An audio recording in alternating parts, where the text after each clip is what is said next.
Neste vídeo falaremos sobre os movimentos negros organizados e a luta contra o racismo instituída no período pós-abolição. As organizações negras que surgiram são muito diversas e plurais. Nós optamos por abordar aqui algumas das mais conhecidas e atuantes no cenário brasileiro. Para que nós possamos compreender, dividimos em dois momentos. O primeiro momento ocorreu no século XX até a década de 1960, quando os movimentos negros organizados tiveram grande destaque por sua atuação contra o racismo, pelos direitos fundamentais e sociais da população negra. Alguns deles a vida, a liberdade, a educação, a saúde, a cultura e o trabalho. A Frente Negra Brasileira e o Teatro Experimental do Negro são alguns desses mais importantes movimentos. A Frente Negra Brasileira surge no cenário de consolidação do racismo estruturante das relações sociais e institucionais no período pós-abolição, quando os negros e negras organizados vão prosseguir a luta contra o racismo e pelo direito à cidadania plena. A luta e resistência já era forte desde o período escravista, por diversas formas de se organizar, por exemplo, nos quilombos, nas revoltas escravas, nas irmandades negras, nas manifestações culturais e religiosas, na imprensa negra, nos clubes sociais e na luta por justiça e liberdade nos tribunais. Como resultado da articulação das entidades negras desde o início da República, em 16 de setembro de 1931 foi fundada a Frente Negra Brasileira, na cidade de São Paulo, cujo estatuto foi aprovado em 12 de outubro de 1931, com a participação de mais de 1.000 pessoas negras. A Frente Negra foi a maior organização política negra do século XX, com ramificações por vários estados brasileiros. O papel das empregadas domésticas foi fundamental na constituição da Frente Negra Brasileira. Dentre as ações dessas mulheres, destacam-se os grandes desfiles, as passeatas, mobilizações das empregadas domésticas na luta pelo direito ao trabalho e condições dignas de trabalho para si e para os seus homens negros. Essas mulheres se constituíram como a principal base financeira da Frente Negra. A Frente Negra defendeu uma das maiores pautas da população negra no período pós-abolição, que foi o direito à educação, pois dele dependia o exercício de participação política e a possibilidade de cidadania plena. Ou seja, analfabetos não podiam ser eleitos para cargos políticos, e ainda não pode, e não podiam votar e eleger seus representantes. Isso explica grande parte da ausência de negros e negras na política institucional.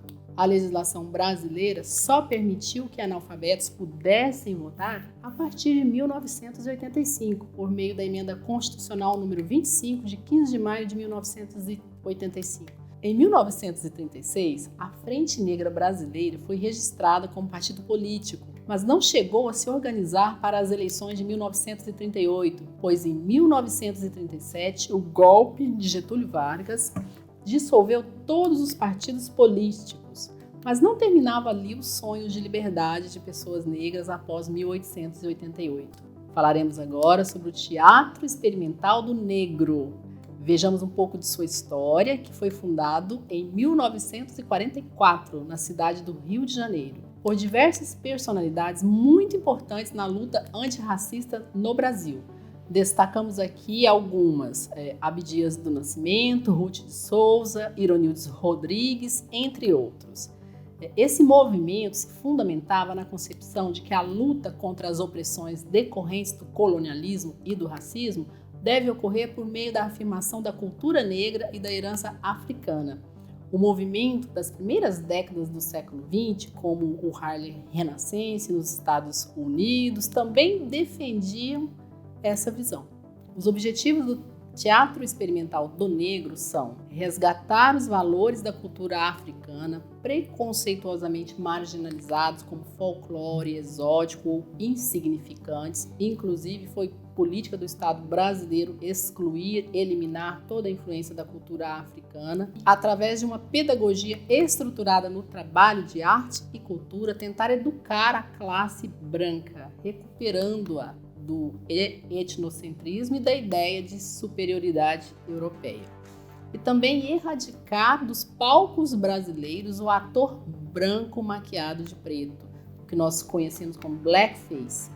Isso era normal quando o personagem negro exigia a qualidade dramática do intérprete. Ou seja, a ideia é de que o artista negro era incapaz de representar. Objetivava também tornar impossível o costume de usar o valor negro em papéis grotescos ou estereotipados, como moleques levando cascudos ou carregando bandejas, mulheres negras lavando roupa ou esfregando o chão, mulatas se requebrando e a figura domesticada do pai João e da mãe preta.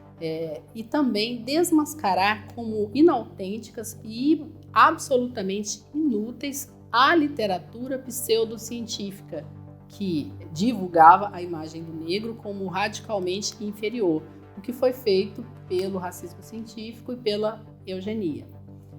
Como podemos ver, os objetivos da Frente Negra Brasileira e do Teatro Experimental do Negro são grandes desafios e eles permanecem muito atuais, mas ampliados no nosso tempo presente para todos os campos da atividade humana. O segundo momento dos movimentos negros organizados se caracteriza pela luta contra o mito da democracia racial. A luta contra o mito da democracia racial foi o grande desafio do final do século XX. Segundo esse mito, as relações raciais no Brasil eram harmoniosas e a miscigenação seria uma contribuição fundamental do Brasil para a humanidade.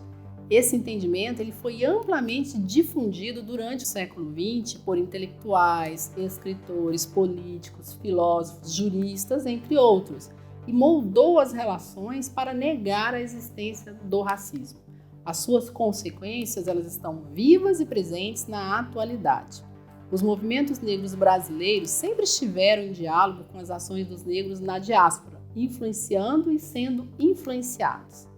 As lutas organizadas nos Estados Unidos antes da década de 1960, no século XX, tinham como cerne atuar a partir da cultura, como nós vimos na história do Teatro Experimental do Negro.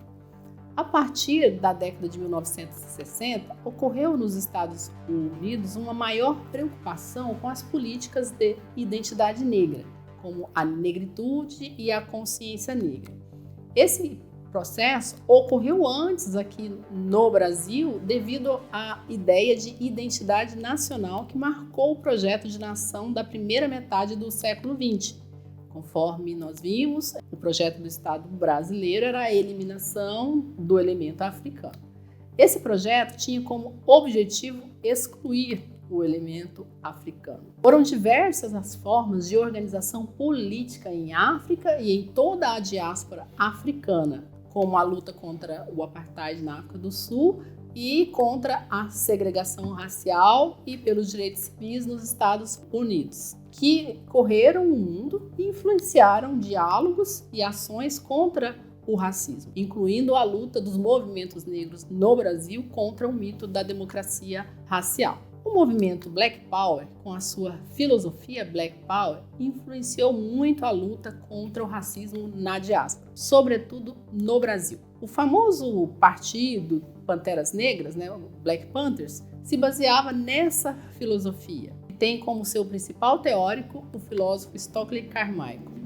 A filosofia Black Power desenvolveu um método de análise do racismo institucional que permanece válido ainda hoje. É nesse contexto de luta internacional que, em 18 de junho de 1978, foi fundada a organização Movimento Negro Unificado, o MNU, cujo lançamento público ocorreu em 7 de julho de 1978, nas escadarias do Teatro Municipal de São Paulo. Esse ato representou um marco histórico na luta contra a discriminação racial no Brasil e reuniu em uma única organização diversas entidades do movimento negro nacional. A grande manifestação que ocorreu nas escadarias do Teatro Municipal de São Paulo se deu em resposta aos incontáveis atos de racismo e violência contra a população negra e objetivava denunciar e promover ações para a desconstrução do mito da democracia racial. Os acontecimentos que levaram ao estopim e o ato de criação do MNU foram a prisão e tortura de Robson Cruzeiro da Luz, a discriminação de 4 garotos negros do time de vôlei do Clube Regatas Tietê, que foram impedidos de entrar em uma piscina, e a prisão e assassinato do operário Hamilton Lourenço na Lapa. Desde então, o MNU tem atuado em conjunto com outras organizações negras que foram sendo criadas ao longo do tempo para combater a discriminação racial no país. A sua força e articulação durante o período de redemocratização e de realização da Assembleia Nacional Constituinte fez com que as organizações do movimento negro tivessem atuação efetiva nos debates que resultaram da Constituição de 1988. Podemos destacar ainda outros movimentos importantes na luta antirracista internacional, como o Movimento pelas Reparações Já, que iniciou suas atividades no Brasil em 1990. Ele é uma versão brasileira do movimento Reparation Now nos Estados Unidos. E também o movimento Vidas Negras Importam no Brasil, que segue na luta contra a violência institucional e o assassinato de pessoas negras, sobretudo jovens negros no Brasil, cujos dados são alarmantes.